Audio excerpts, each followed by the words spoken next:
Hello, Melanie from Immortal Counseling and Coaching.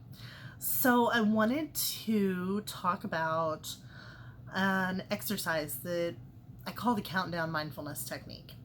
This is something that is beneficial for a lot of people in many different situations: anxiety, depression, focusing.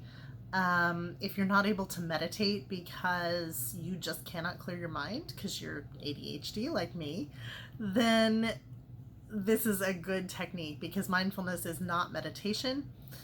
You don't have to clear your mind, but you are given things to focus on. When you think about anxiety is about the future, and it's about things that haven't happened yet. It's about worrying about those things. And so to bring your mindfulness, to bring your thoughts back into the present, is a very necessary tool. An emotion only lasts 90 seconds unless you feed it.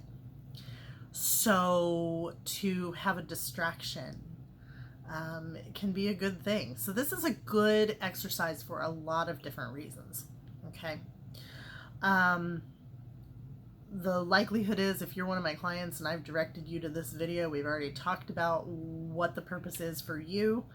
But I think that most people can find a purpose for it within themselves. So we're just going to jump into it, and I'll explain how it goes, and then we'll talk a little more at the end. So basically, you're going to start at number 5, and you're going to count down all the way to 1.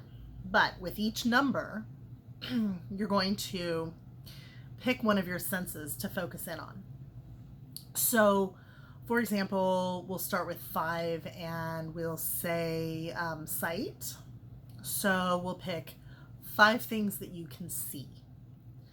You can be super basic and super simple, rush through it and defeat the whole purpose and go clock, lamp, wall art, plant, blah, blah. But that defeats the purpose.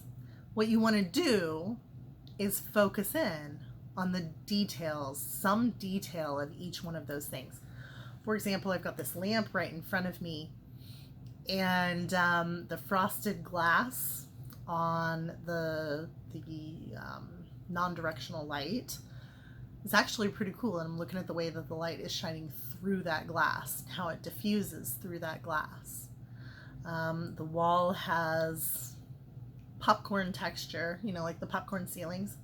The walls have that kind of texture on it, and the light shining on it, of course, I'm thinking of it with an artist's eye, because my mother was an artist, so she kind of did that to me. But I'm looking at it with an artist's eye, where the light is on one side of the texture and the shadows on the other, and noticing that kind of detail.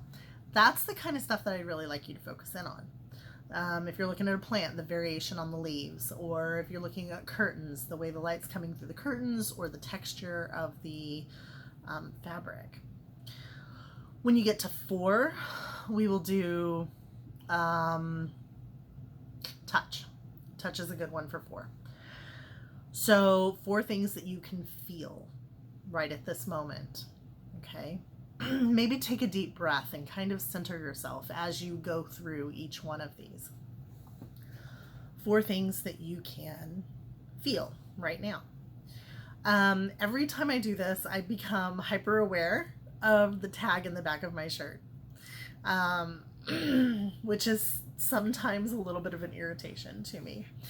But, I can feel the way that my hair is laying on my neck. I feel a little tension between my shoulder blades today. And I just drank a lot of cold iced tea, so that cool feeling is still kind of in my stomach area. So those are 4 things that I can feel. So you kind of want to focus in on those. Maybe give yourself 5 seconds to really experience each one of them before you move on. For 3, we'll go with 3 things that you can hear. Okay, right now, I hear the chair mat on the floor kind of crackling a little bit. It's kind of old, so I'm hearing it crackle with just the slight movement of my foot. I can hear the airflow from the HVAC system. It's kind of white noise. It's actually almost soothing white noise. And then I'm hearing my own breathing, which is not as regulated as it should be right now. So for number 2, let's go with taste and smell. They're very closely associated anyway. And so if we go with taste and smell for 2, because it's hard to find 2 things that you can either taste or smell at any given time. So if you combine them, it may be helpful. So right now,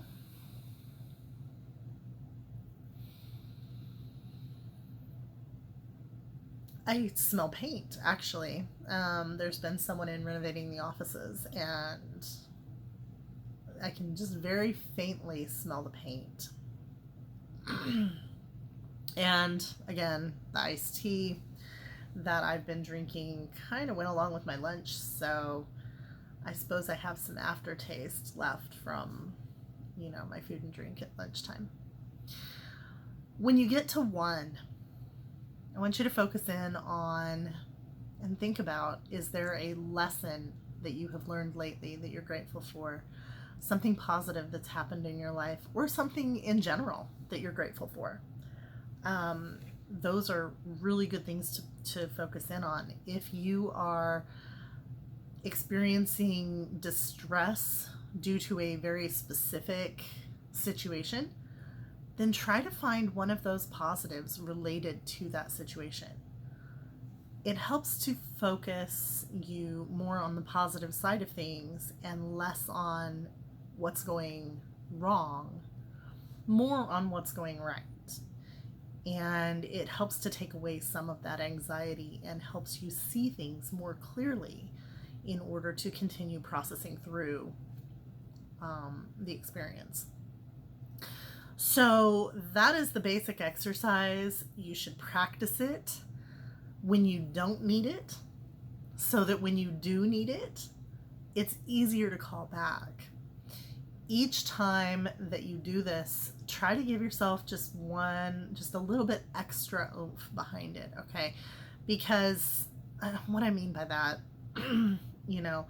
give yourself just a little more time to go through the exercise. Give yourself just a little more space to fully sink in to those sensations that you're experiencing. A little more leeway to enjoy the beauty in the tiny details. These are all things that are going to help you experience this more fully and to really help you take yourself out of the worry and out of the stress and focus in more on the moment. Because in this moment, you are safe. You are okay. There is nothing bad happening at this moment, okay? And even if something bad is happening around this moment, that doesn't mean that all of it is bad, okay? Things that seem that they are life-ending and catastrophic are not usually as catastrophic as we make them. Sometimes we worry more about feeling anxious or feeling like whatever feeling or emotion that we have associated with what's going on. Sometimes we're more distressed about the emotion than we are what's actually happening. And this exercise is an amazing tool, and I really encourage you to try it, and remember to do it when you don't need it so that you can call it back when you do need it. Have a great day, guys.